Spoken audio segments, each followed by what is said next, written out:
I am unashamed. What about you? Welcome back to Unashamed. For you guys, it's probably been a day or two. For us, it's been 5 minutes since we were here recording. We record 2 when we record, and I was mentioning about preaching yesterday, and Mom was there, so I've preached a couple of times within the last 3 weeks, which is unusual. But I'm home, right now during the holidays, and this home, and Mom, so she's come the last 2 times I preached, and so she's doing really well. The most asked question I get is, "How's Miss K?" And part of that's because obviously we lost Dad this year, so there's the whole grief side of it. But also we had mentioned that she's been diagnosed with some dementia of her own, but not as severe as Dad's. But she's really done well, and I think she's kind of, I hate to say turn the corner on grief because I don't know that you ever do, but she seems to now be in a better place with it. Is that a better way to put it? And then physically she's doing well. She's lost some weight, and that's helping her overall physically. But she came over to my house yesterday. She came to church, or came to her when we met together. She loves my hamburgers, so came over the house and made her a burger. She watched some football, which she loves that too. So, well, I have to be honest. So you thought I came to hear you preach yesterday because I was late, and so I got there. I knew that's not why you were 10 seconds after you got up. I walked in. Yep. But my wife, I was running late. Because, when you go duck hunting before church, things happen. Because I noticed you were all camoed, so I assumed. Oh, yeah. I did wash my face. I didn't want to. Last time I forgot I had face paint on, it caused a ruckus. And it was just because I was being a distraction because everybody was like, who is that? I mean, they thought it was some kind of public protest of something. Because I didn't know there was something somehow or another about, putting paint on your face can be some kind of political protest. But I was just trying to conceal myself and shoot some ducks. I didn't know that was a thing. Yeah. But anyway, so I washed my face. But Missy's like, I was like, well, I'm going to, because Kay's going to be there today. So I was like hurriedly going through the kitchen. Well, she was baking pies because we have all our family coming in like a week early for Christmas. And she's trying to bring back, to resurrect, which we're in John 20, which I brought that up to her, Miss Kay's chocolate pie. And here's the problem.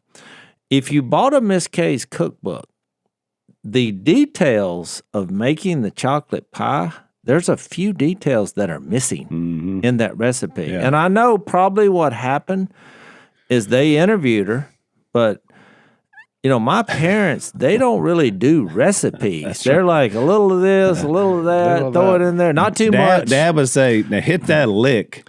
Hit that lick right there, but not too much. Don't get crazy with it, just a lick. So there's actually, you make from my standing off looking, because she made 2 the day before. And I heard her in there saying, nope. Because she tried them last year, and it was which, by the way, was Dad's way of saying no. That's she was honest. I was like, babe, I'm sure it's not that bad. And so I went in there. Well, the meringue, when I tasted that, I thought, okay, you missed that. So then I peeled the meringue off. I thought, but surely you got the chocolate part and the. I know her crust is good because she uses that same crust for other pies. Yeah, but I took a bite of it and I went, well, it's not bad. But she said, but it's just not what it's supposed to be. I said, exactly. What happened? And she said, well, if you read the recipe, and I read it, she's like, it never says anything in here about cooking the pie. Well, I know you have to cook it. But I thought, well, maybe if you cook the crust separately, you have the chocolate filling separately. Because this is all handmade. Not like you put something into a can down there, what most people do. Yeah. And I know you made the meringue separately. What if you just put it together? And she's like, well, it says, do the crust for 10 minutes, but when I normally do the crust, it's 30 minutes. So I'm thinking I should cook the pie 20 minutes because I cooked the crust 30 minutes. I saw her logic. Yeah. And she's like, this is what happened. I said, something. She has all the ingredients. Yep. It's just somehow the process. and it all has the right taste. It's just the consistency is wrong. Yeah. So she's like, I mean, it's great. Your brother's preaching, your mom's going to be there. I need to know from your mom where I'm going wrong. And good luck with that. Well, here's the problem. Here's what she don't understand. When my mom comes to church, there's a certain amount of people that, I basically had to get in line for to try to ask it's like her. Mom's having an appearance and you're waiting in line to get a picture. That's right. So I finally, and I don't want to be disruptive or a distraction. So finally, right after the service, in between responses, I say, look, Missy's been trying to cook your chocolate pies for a year. She hadn't got it. She went, bless her heart. I was like, yep. So we're trying to resurrect that pie. And I need to know, do you cook it for 30 minutes after? I gave her all what I just said. Yeah. And she said, well, don't take this the wrong way. And I thought, boy, she's fixed to say something revolutionary. And she said, I can't remember. It got lost in the shuffle. Yep. She said, I really just can't remember. The last time I cooked, I thought, I'm just too old for this. I can't remember. And she said, well, look, but here's what I recommend. Get my cookbook. I said, no, we got this from the cookbook. And I said, I think whoever put that together didn't try this because we're going from your cookbook and this one, we have all the ingredients, they all taste right, but it's just not coming together. So this morning, when in between the duck hunt and this podcast, I walk in and Missy's got her apron back on. She's going for it again. You're going again? She said, I'm back at it. So I don't know what the result, because she threw those 2 pies away. She's like, nope. I was like, babe, they are I edible. remember Mom cooking everything separate, though. I do, too. So. I remember that. Yeah. But when I looked at the color of the chocolate, I said, nope. Because it's very deep, dark. When she cooked it that amount of time, it lost that, and it lost the consistency. It was real kind of gummy. Yeah.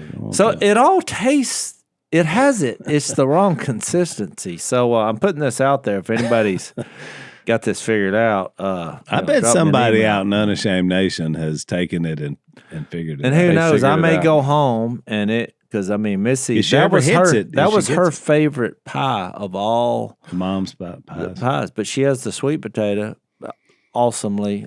She can do a crawfish pie, which we ate last night, because she said, well, I have one more crust, but how about we do a crawfish pie, and so I can have a break from the chocolate pie. So I'll keep the chocolate pie was that. Always Dad's favorite too of Mom's. Yeah. I don't even like chocolate, but I like that chocolate pie just because I guess it was my least favorite too. But she did it. It almost had a bitter, because it was bitter chocolate or semi-sweet or something. Because it almost had a bitter taste to it, but it was good. Mom's my favorite was the old buttermilk pie. That's probably that's my favorite. Egg custard. Yeah. If you could give yourself one gift this holiday season, would it be to finally get some relief from your credit card and other debt? Well, we might have a solution for you. Here's why now is the time to make a move. At year end, credit card and loan companies close their books, which means that they're cleaning up past due accounts and sometimes selling or writing off debts entirely. If you have credit card debt or unpaid bills, lenders may be more willing to negotiate. And right now, you actually have the leverage. Done with Debt knows how to use that timing to your advantage, negotiating hard so that you can get out from under the debt and high interest payments without bankruptcy or new loans. Done with Debt goes to work for you month one with one clear goal: to reduce your total debt and leave you with more money every month. Al, he has shared his story many times on this podcast of how him and Lisa struggled with debt in their early years, and it can actually be very crippling. But that doesn't have to be your story.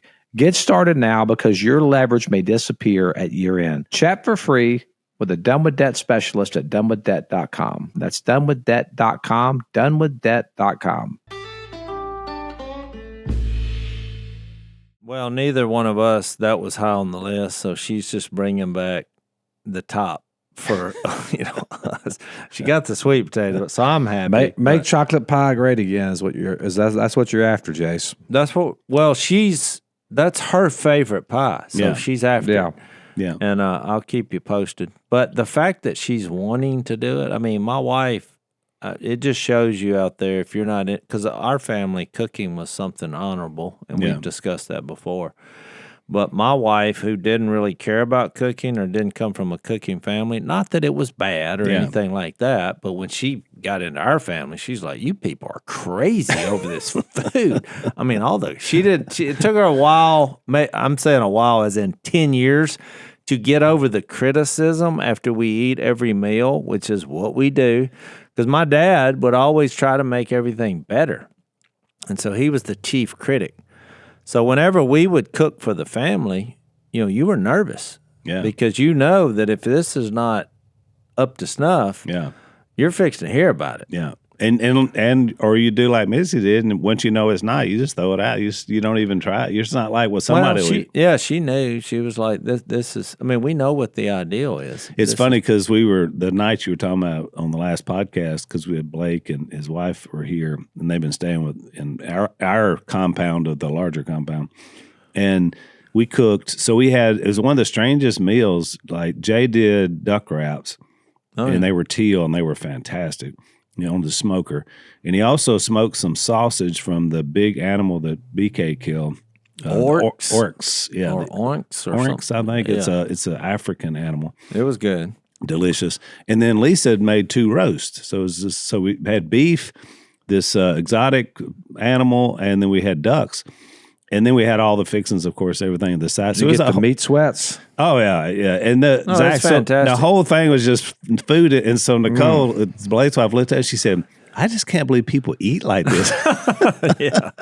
I mean, she was like, how often did y'all do this? And I was like, pretty much every day. Well, yeah, I ate crawfish pie. There's a reason why PhD was a great. That's exactly why right. we were a great candidate. She said, "Well, how do you?" I said, "Well, you just have to eat the smaller quantities for me, But yeah, there's stuff we could eat, It's veggies. Well, that's how we were raised. We literally lived. And poor mom, she's been in a place, and obviously they don't cook like that. I mean, they're cooking for a larger number of people. That's the only thing she's been negative about in her comeback to her way of life. Is she's like, this food will kill. I need to get out of here because this food will kill you. So she sent me there's a lady that sits with her, and she sent a note to me from the lady because I had said something about bringing some chicken by because Lisa cooked some chicken. She said, "When are you getting here with the chicken?" I said, "I'm on my way, Mom." And she said, "I come in," and she's just like, "Wow, this is good." I said, "Well, did they not serve lunch?" And she said, "Oh." I took one bite and said, "Please take this away." Yeah. Well, I feel sorry for these people. The last time I saw her, when I walked in, she was mid-conversation. She's like, "First of all, if you're going to make a pizza, you need all natural ingredients. You don't take things out of the packages and put on it. But what y'all did was y'all bought a pizza that people had put together, and then they froze it. And then you're going to warm it up and try to get me to eat it? I can't eat that, And the little girl darling. last night, we came back, we brought Mom back, and I brought her back a hamburger, one of my hamburgers. And so I said, and the woman comes in, she says, "Miss Kay, I saved you some of that pizza." She said, "I told you I don't like that." Of course, now with Mom, it's like the governor's she's not even trying to be nice about it. It's just like, no, your food is terrible. So, yeah, look, we're gonna be food snobs. And she's actually into the resurrection. She's actually moving it back into our compound. We're excited about it today, and so she's more excited about the food, Jason, than anything. Getting all the leftovers and all that, so it's a good thing. So, well, it is to make our transition back to John. It is interesting that one of the things that Jesus did post-resurrection was actually, I think he was doing it to prove he had his body back because they didn't believe him due to joy and amazement. And he's like, "Do you have any fish?" Yeah. And they got to watch a man who was dead eat that fish, which was very pivotal in me coming to the Lord, because when I read that for the first time, I was just so amazed that this was a part of the post-resurrection life as an option. Well, it's funny because a lot of people ask me about things that tempt me now that I've been on this diet. Most things don't, but I will say I broke off my diet last week because when Lisa and I were coming home from New Orleans, there's a place in Manchac, which is just a swamp, and it's been there for 100 years. And it's a fish place called Middendorf's, and we used to always stop when we'd get in the West whenever we go play in the Dome, we would stop by there and eat. They have the best thin cut catfish of anybody I've ever had. And they got a pretty good model here at Catfish Charlie's, but Mid-North is the best. And I just had to eat it. The fish was the one thing I was like, because I don't eat fried stuff anymore, but I was like, and then BK was with us. She always gets the frog legs, and theirs are good. They're not as good as yours, Jase. But I said, have you ever eaten Jase's frog legs? And she said no. And I said, no, his are better. I'm gonna tell you. But this is the best. Fresh frogs. The frogs are better. That's right. Yeah. But they get the perfect fry on them. They're really good. I tasted it, but I did break my diet for the fried catfish. It's fish. I mean, there's no doubt that's why the Lord chose it. I mean, it is the best. I'm kind of that way because I realized, I guess that's late 20s. I could not drive by one of these donut places who are constantly serving them hot. Look, I had the schedule on a notebook for all the places on when the new batches would be ready. And I would come to You might have a problem if you're keeping up with the schedule. I had a journal of donut fryings in our local community. And I would always stop at the window, and it used to make Missy so angry because I would say, I'll take a dozen of those hot donuts that you just prepared. And every once in a while... don't be going up there in the front of the counter and getting them ones you did an hour ago. Well, I made that clear. Yeah. And every once in a while, due to whatever in the donut world, they would say, oh, we're delayed today. And I said, I'll be right over there in the corner. I'm going to go ahead and pay you now. And Missy would be like, we're waiting? Oh, they have donuts. I'm like, oh, we're waiting. Yeah. And I just can't pass them up. So there's only one place left here that I know has a schedule. And every time my kids come in, they open at midnight, which I think I've told stories about this before. But, boy, they'll come back, and I just can't turn them down. But I'm like, when you get my age, if you're just chasing down a dozen donuts at about 1 a.m. in the morning, that's probably not going to end well. No, it's not good. You'll wind up on PhD with me. Yep. All right. Well, Jase, you had transitioned us, and I took us back out. But let's get back to the fish, because that's where we are in the text, actually. This last time we talked about, we read last podcast 20, 10 through 18, which is Mary Magdalene. And I did want to mention one thing, because it's going to come up again in verse 19. Not exactly the same, but we mentioned about the gardener, Jase. Yeah. And you and Zach have both talked about this before, that this kind of, what do you call it, Zach, a garden motif, where it kind of is going back. It's kind of like that description Zach had in the last one about the atonement seat, which I really like. The idea of a gardener, it is kind of a recreation. Oh, it's a new creation. The new creation, right. So, Jase, during the Christmas season, I think it's always great, because the idea of a mother, a choice, a baby, Jesus coming into the earth, us kind of carrying on that love for life, it's just a great season. I think the number one problem in our culture is not valuing life, and you see that in all the things that are going on in this world. It's very important for us to speak life into our culture. We do that same thing every day with preborn ministries. Meet an older woman who is barren and deeply distressed because she couldn't have children. By human standards, it was unexpected that she could have a son at her advanced age. After all, Sarah was 90, Abraham was 100 when Isaac would be born.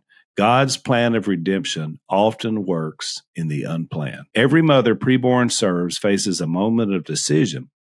And when she sees her baby's ultrasound, in that sacred moment, she has the opportunity to say yes. Preborn's mission is to help her find the courage, faith, and support to say yes. It's very important for all of us. It's important for you this Christmas. For just $28, you can help save a life that could change the world. And thanks to a special matching grant, your gift is doubled. To donate, dial pound 250, say the keyword baby. That's pound 250 baby. Or go to preborn.com/unashamed. That's preborn.com/unashamed. I'd mentioned it. What I was making the motif was a temple motif of the Holy of Holies, but that's a picture of the garden. So really, the garden is the origin story of the whole thing. Yeah. So that is, I mean, so if you which could by take the way, Zach, you also had an angel there. Yeah, remember blocking the entrance. Well, right, and you have the tree of life, and technically, his death on a tree became the tree of life. But in all these verses we haven't mentioned, it's like in chapter 1 where it's like, in him was life, and that life was the light of all men. So when you couple that verse, he is light. When he said, I am the truth, the way, the life, that's why his body did not decay. He's God in a human being. So not only, I mean, he went through this death, and we get it. He's carrying all the consequences for sin, and all the enemies of God are doing their worst to him in that moment, and he is triumphing over the enemies that bring death itself. And temptation. I mean, you can just idols, everything that contributes to being bad. He takes it on himself, but he didn't die. He died, and then in him is life. You can't kill God. He is the author of life. I mean, I'm having trouble just finding English words to describe this. But and then, so I think what we do, because we read the Bible, and you got to remember these men wrote this, and they're using terms that when we just start reading the text, they're not actually, we don't have accurate terms to describe his new mode of being. And to give you an example, that's just off the top of my head, it's like when we talk about Jesus coming or going back to the Father. Well, those are time and space words. If you come or you go, well, that means time and space has to be involved. That's not what's happening. He's not. So this scene starts in verse 19 of chapter 20. On the evening of that first day of the week, when the disciples were together. Now, why is he saying the doors are locked for fear of the Jews? Well, Jesus came and stood among them. Now, look, if you can go through a building and you've already determined that you have hands and feet, because he said, put your hand. He's not really coming in there. That's why some of the verses that talk about Jesus' second coming, it just says appearing. You're just like, well, why are they saying appearing? Because somebody finally figured out, look, if you're in this, whatever this mode of being he is, you're no longer bound by time and space. But if you're trying to write and depict how he got there, well, what are you going to say? That's why some of them say he appeared. Because but he has a new body. You want to push back? No, I mean I want to add too that he's not bound. Here's the caveat. He's not bound by time and space, but he's in time and space, and that's the significance of the meal. Is that when we think about the resurrection of Christ, it wasn't a resurrection into a ghostly form. It was a resurrection into a body. Now the body was not like the bodies we have here, but it was tangible. I mean, it could like touch it, it could eat. I mean, think about Jesus's body is consuming food. I mean, that is a extremely significant detail, because it gives us a picture of the new heaven and new earth to come, that we're not going to be floating around spirits. We're going to be spirits that are embodied. And so just like Christ was, Romans 6 says that we will be raised just as Christ was raised. Well, how was Christ raised? He was raised with a body, and that body was not bound by time and space, but that body was in time and space to the point that it could actually even eat food. I don't know what else it can do, but I mean, obviously, it could go through walls and do some things like that. He could fly, because when the ascension, we see that he ascended. So there were obviously it was a glorified body, but a body nonetheless, and that could function. So, and I'll read this to Jase, since you brought it up, in the Luke account in 24:36. While they were still talking, Jesus himself stood among them. Now, there's a different way of framing it, right? It's just, okay, all of a sudden, he's standing there. He's standing there. And he says, peace be with you. And I would imagine, we've talked about this because he says it twice in the John context, that it's probably what we would say was, hey, ho, ho, settle down. I mean, it was probably such a ruckus. It was more of a ho, ho, settle down. It's me, is probably what he was saying. But he could have just been saying peace be with you. Then they were startled, it says, and frightened because they thought it was a ghost. Which I think from their perspective, what else would you think? Well, that's right. He was dead. Now all of a sudden he's standing there. That's why we have so many ghost stories. Exactly. You see something you're not sure, or you think you saw, somebody who was dead. No, well, it must have been a ghost because I know it's not him. Look on those but it is him. Yeah. And they really make a point in the book of Acts to, just think of all the phrases in the sermon. This same Jesus that you just saw leave will come back. And the man Jesus in Peter's sermon, he's like, this man was handed over you. That's Acts 2, like 20 and following. Yeah. This man Jesus was, why was he still calling him a man? Well, because he is. Yeah. But he's a Superman. He's a different man. So then he says to them in the Luke context, why are you troubled? Why do doubts rise in your minds? Look at my hands, to your point, Jase, and my feet. It is I myself. Touch me and see. A ghost does not have flesh and bones, as you see I have. Now, that's something interesting that we don't talk about much, but the Son of God and the creator of the cosmos just acknowledged ghost. Yeah. Like, because we're always like, oh, there's no such thing as ghosts. But he says a ghost does not have flesh and bones, as you see I have.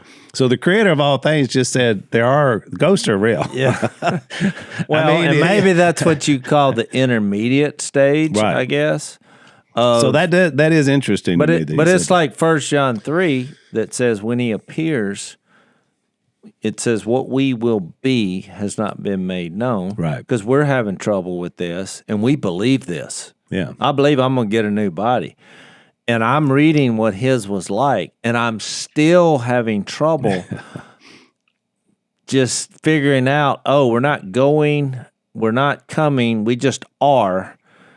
And the boundaries that we're bound to here will no longer apply. Yeah.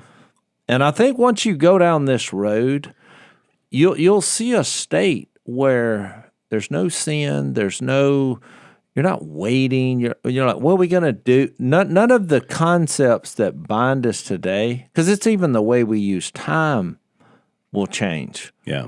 And our concept of time, which most of the Bible, when it starts talking about time, we put it into our category of understanding time. And I think a lot of times, no pun intended, he's talking about something bigger. Yeah. Like the one that popped in my head is that Ephesians 5, where some translation says, like the NIV says, make the most of every opportunity because the days are evil. Yeah. But some translations say something about redeeming the time. Yeah. And I don't think he's talking about don't sleep in or make time. It's God's time that he's giving you. Right. I think he's more saying this whole time period is evil. Yeah. And he's brought us out of that in a present reality. But we realize deep down where we're headed, there's no time. So as a consumer, you really do hold the success of a business in your hands because their success depends on your choice to spend money with them or with their competitor. And my friends at Pure Talk want to say a heartfelt thank you for choosing them for your wireless needs. I'm a Pure Talk customer. Because of you, Pure Talk has had a record-breaking year. Through your generosity in their Roundup for Charity program, they've been able to donate over $500,000 to America's Warrior Partnership, which works to prevent veteran suicide. Your support also allowed Pure Talk to donate 1,000 hand-sewn American flags to fellow veterans. And by choosing Pure Talk as your wireless provider, you get to choose to support American jobs. Like I said, customers have the power to make or break companies. And with all that money the big wireless companies spend on advertising, you're flooded with offers everywhere you look. So from Everyone in the Pure Talk family, thank you for your trust, and God bless America. And Jesus even mentioned that. Remember when he said, "You're only going to have me for a time." I mean, you talked about night is coming. Yeah. And there's going to be a time when because he put it into their phraseology. But I mean, Jesus is eternal, and we're going to be like him. Yeah. I mean, just think about that. These pictures we're seeing are of that. By the way, every time we get into something like that, I always like to give you a reference. This really good book. It's called "Seeing the Unseen" by Joe Beam, who deals a lot with ghosts, evil spirits, things we read about in the Bible. Because remember, the first person that saw the resurrected Lord had 7 demons cast out by Jesus. So, I mean, 7 demons that were indwelling her. So these things are real, right? So in verse 40 says, Luke says he showed him his hands, he showed him his feet. And while they still did not believe it, and he says, because of joy and amazement. So they were so excited, they just couldn't believe it. But this probably now is just a wonder of it. Like, we'd be the same way. I mean, all of a sudden, if Dad just showed up here, we're not going to, I mean, we're going to have a hard time believing it's really him if it just happened. You know, like we're having this discussion. I mean, the more I study this, though, I do look forward to that day of just all this being revealed, which when you read Romans 8, he kind of gets into the details of that. The sons, the children of God being revealed as we groan and we wait for the redemption of our bodies. Yeah.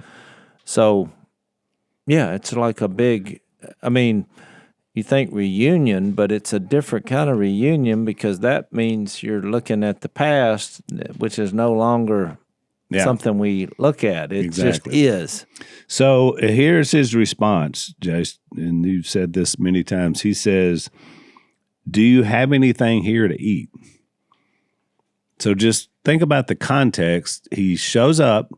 He appears just in the middle of the room, whether he came through the door, came through a dimensional door, did atomic control where he meshed through a wooden door. I don't know how he did it. Which is another question Jesus asked that should be on the list. That's right. Because in the context of the question, it is a very thought-provoking question by Jesus. Yeah. After you're dead, after you die, do you have anything to eat? I'm telling you, these questions of Jesus, well, they'll huff and they'll puff and they'll blow your mind away. Do you have anything? The fact that I can ask that question after I'm dead one day, and I can wake up and say, okay, new body, what y'all got to eat around here?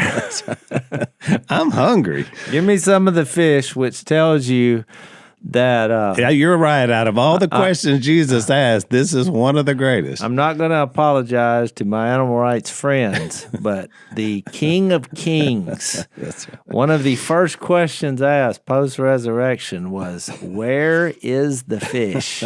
Because Let me bite into it. To Jase's point, when he said, do you have anything here to eat? They didn't say, we got some delicious vegetables. They said, we got a piece of broiled fish.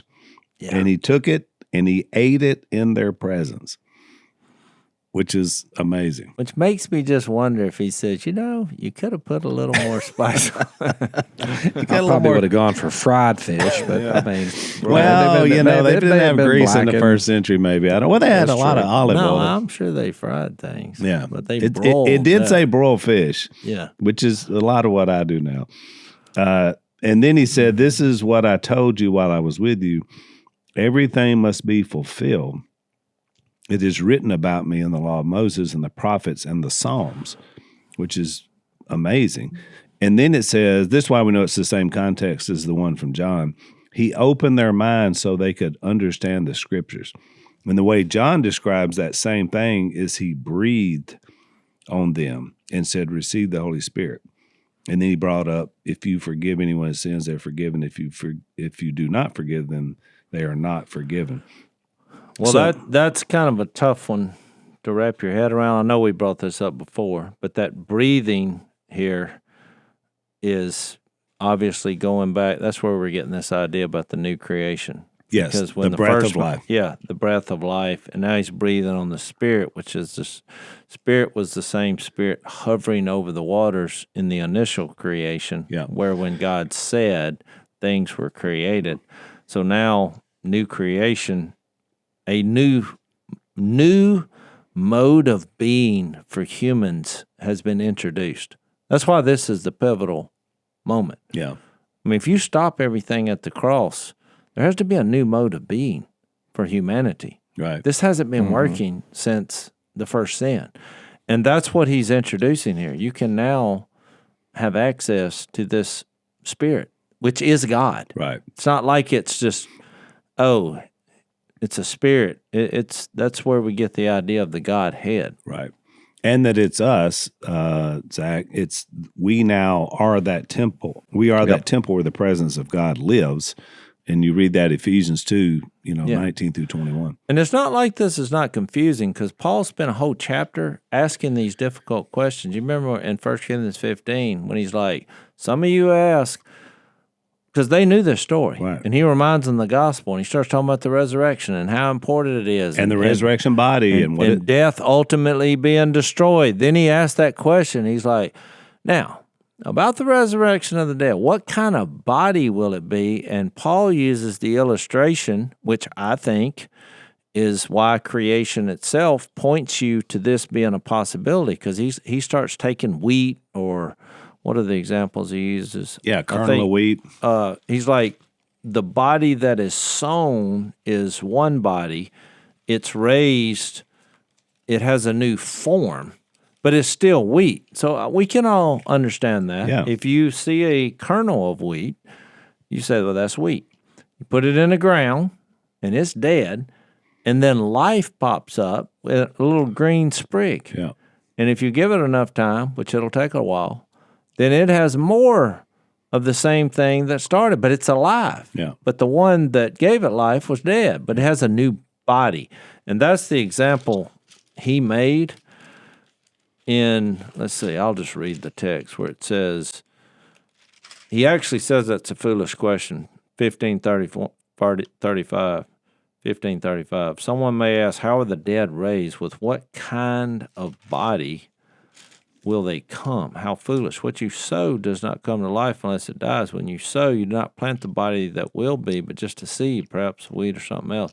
But God gives it a body as he has determined, and to each kind of seed he gives its own body. All flesh is not the same. Men have one kind of flesh, animals have another, birds another, fish another.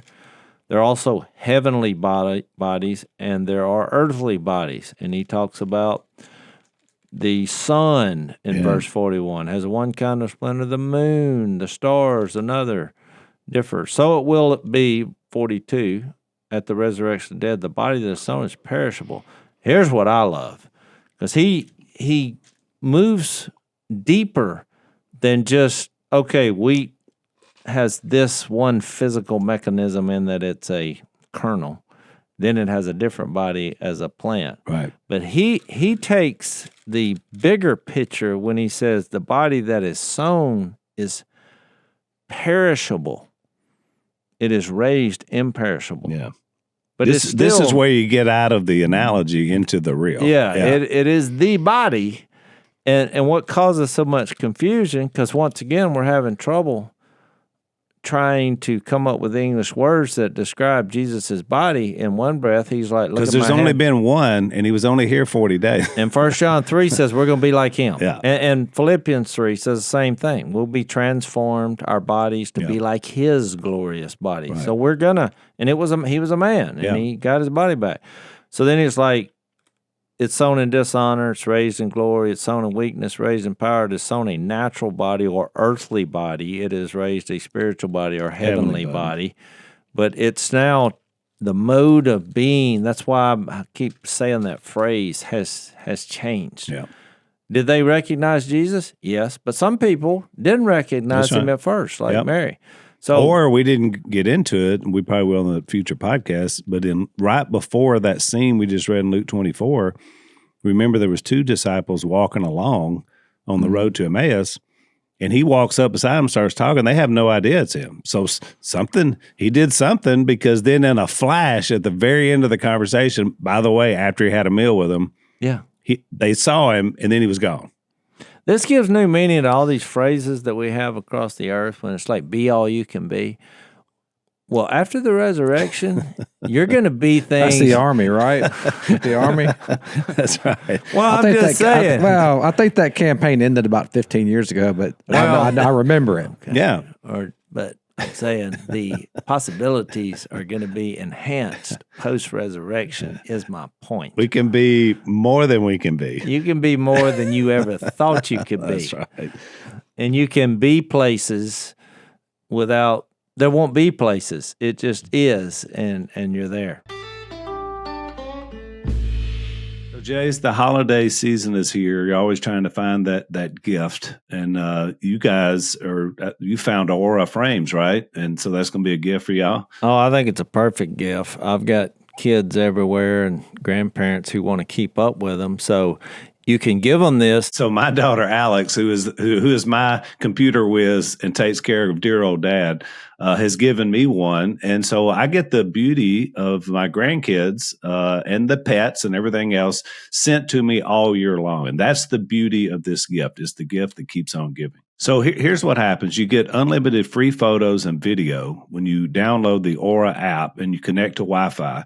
And you can even preload the photos before it ships. And so all these photos of your grandkids, your family, your pets, all the things you love, you can send these to people for a limited time. Save on the perfect gift by visiting auraframes.com to get $35 off Aura's best-selling Carver matte frames, which, by the way, were named #1 by Wirecutter, by using promo code UNASHAMED at checkout. That's AURA frames.com. Promo code UNASHAMED. This deal is exclusive to our listeners, and frames sell out fast. So order yours now to get it in time for the holidays. Support our show by mentioning us at checkout. Terms and conditions apply. Well, and then Paul goes on to say, Jase, you stop, but he goes on to compare it to Adam. Because he says the first man, Adam, became a living being, the last Adam, a life-giving spirit. So he's bringing that narrative in that we've been talking about the whole time. You had the original man, you had the original sin that took place in the garden, you had Satan's presence, and even then, Jesus is mentioned in Genesis 3:15 when the Satan is cursed by God again, and he says, "You will strike his heel, but he will crush your head." Well, right. And it's a definite reference to what we're talking about. And death reigned, think Romans 5, and you see the signs of death with disease and sickness and all these things, all the things that remind us that we're perishable. Yep. But then when Jesus pulls this off, well, life reigns now. Yeah. You surrender to Jesus, you receive His Spirit, you can't help but live. It's like the opposite that was happening is that inevitable. You're like, oh, I got cancer, but you're a believer. You're like, oh, no, it's inevitable. Yeah. I'm coming back. It doesn't matter. Doesn't matter. And it changes your whole perspective now because of this new creation, this new mode of being that was introduced, and it's a reality. Yeah. And we talked about Blake on the last podcast being injured in Afghanistan. It's the same thing with our old friend Triple J, Johnny Joey Jones. He lost his legs in Afghanistan, but he and I have had the conversation before. As long as he's on earth, he's got to walk around in his prosthetics. But I was like, in the resurrection, all things restored, Joey. Yeah. You're going to be leg and they're kicking. Actually better than legs. That's right. It's because I'm still trying to wrap my head around how he got through the door with it being locked, and you have a body. And he ate. And he's eating, not to sustain life, because if we don't eat. And actually, like you said, it was the second meal. He had just eaten with the two guys on the road to Emmaus. Then he's eating some more. There'll be no insulin resistance. There'll be no shots, diabetes, no obesity, no heart disease. Just, whatever you want. Yeah, because he's actually doing a lot of eating in a short period of time. A lot of eating going on. Yeah. Well, then he has a little campfire on the beach, and they have another. That's the next chapter. We're going to get into that. We'll eat some more. So you don't even get full. No. There's no getting full. Eating for enjoyment. Yeah. What we've always wanted, Zach, is Well, coming. that's what we've always said. I mean, Jase has said some people eat to survive. And what do you say we eat to? You have a line. No, my What did you wife said that. She's like, I came from a family who ate to survive, but your family survives to eat. That's it. That's right so there. good. That's the resurrection, Yeah. man. I mean, we're just we talk about the not yet now. That's the not yet now. You Well, know, 10 years ago when I lost some weight and I went to a doctor, to another doctor, not Dr. Ashley, to do it. He gave me this plan, and he was trying to kind of psychologically get me ready, Zach. And he said, so you got to do two things. He said, and you're a preacher, right? And I said, yes, sir, I am. He said, I'm going to give you two words. He said, one is called repent. You know what that word means? I said, oh, I know it well. And so he said, what does it mean? I said, you have to change. He said, that's it. You got to change your approach to food. I said, all right, repentance. I got it. It's in a way, I got it. He said, the second word is divorce. You know what that word means? And I was like, yeah, I know what that means, but what does divorce have to do with this? He said, you have to divorce your love for food. And I was like, Doc, that's a tough one. Because I said, here's the deal.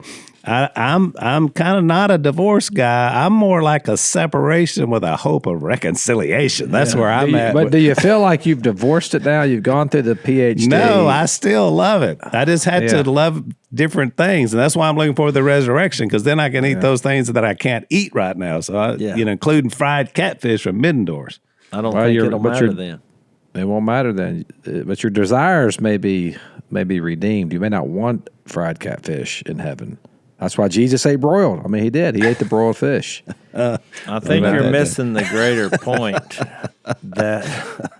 Because even then, I thought it's only like, we could make a theological discussion. I mean, he created out of the fish, and now he's eating one post-resurrection. There's still things given its life just to make a point that he came back from the dead. So I don't know. I mean, I will say this, that about this particular context, that a lot of people have missed, and maybe somebody listening has still missed it, is the fact there is a body, a physical body. I agree. You don't want to miss that, because a lot of people say, "Oh yeah, this is spiritual. Yeah, you're a spirit. Then you're no, wait a minute. He didn't say you're a spirit. In fact, he kept saying the body. Yeah. So you got to understand, it is a physical body. Spirits don't eat. Ghosts don't. Jesus acknowledged they're ghosts, but they're not eating. Because they're ghosts, they're not capable of doing that. So, which is why I kind of moved from when I first came to the Lord. I was just thinking, we're going to go off to some weird place. You know, I mean, they were calling it heaven. Yeah, and I'm just going to be this floating noxious cloud. Well, yeah, but. You know, the more I read this, I'm like, and when you start thinking about the term new heaven and new earth, and why am I getting a new body? And why are we going through all this if this is not redeemable in some way? And I think really what the light bulb came on is seeing heaven and earth from the beginning being interlocked and God dwelling with people, and whatever that existence was. Now, I know there was the tree of life there that was the gift of eternal life. Yeah. But this seems to be something, what Jesus is introducing here, it seems to be even better than that. Yeah. Because the heavenly and earthly is united in a way where I can live forever with God. Yeah. And have all the great things, the idea of this. I mean, you think about your best memories as a kid and all this, gathering around on the earth, doing that, fishing or picking up berries and all that, and just as a family. All those things were great. And if you can do something experientially together forever, that's relatable, I think that's the good news of what he's introducing here. Oh, yeah. And even thinking about it, like the idea, like we just got together for Thanksgiving with our family that we do every year, and it's always centered around a meal, and it was a big one. It was a big meal. We had fried turkeys. We had all these things. And even though I didn't eat everything on the table, the idea of us being together as a forever family, and I think back to that text that he makes that change we mentioned, Jase, back in verse 17. Mm-hmm. When he, instead of calling them just his disciples, he said, go to my brothers. And I don't know that he's ever called them his brothers up until this point. I mean, that's a new frame of reference for his disciple. He's called them servants. He's called them brothers. I mean, he called them friends. Yeah. I mean, there's a lot of different things. But he said, go to my brothers. And then he says, as we mentioned last time, return to my Father and your Father, to my God and your God. And so there's an elevation here of the idea of family, and it's forever family. And so I even think about when Jesus told them, remember they asked about marriage in heaven, and he said, there won't be any marriage. There won't be need for it. There won't be procreation. It's going to be different. That's a nice way to say what he said. He's like, you're ignorant of the scriptures and don't understand the power of God. Exactly. But because you asked, that's what he said.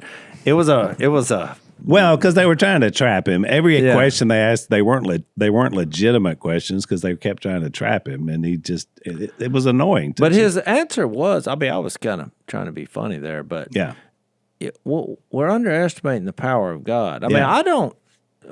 John said it. What we will be has not been made known. Right. So I think it's fine to There's speculate. only been one, and he was only here 40 days. But the speculation is.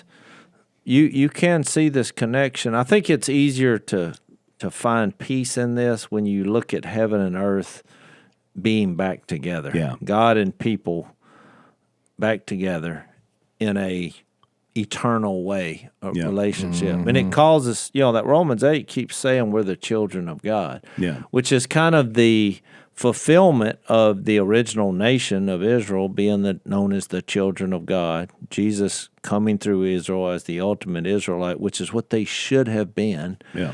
And then he not only redeems the Israel nation, but welcomes everyone from the planet to be a part of this new children of God in the new creation. Right.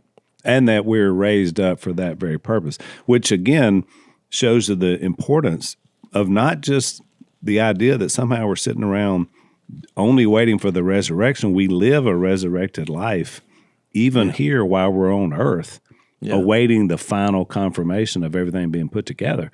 But it doesn't diminish the fact of we have great life. We already have been resurrected and have the Holy Spirit living in us. That's true. Now, we spent a lot of time talking about that. But ultimately, this actual resurrection does guarantee you being raised. That's exactly right. So the next time we get back into this text, there's another appearance, in particular, Thomas, who, for whatever reason, has not been a part of these gatherings. He missed it.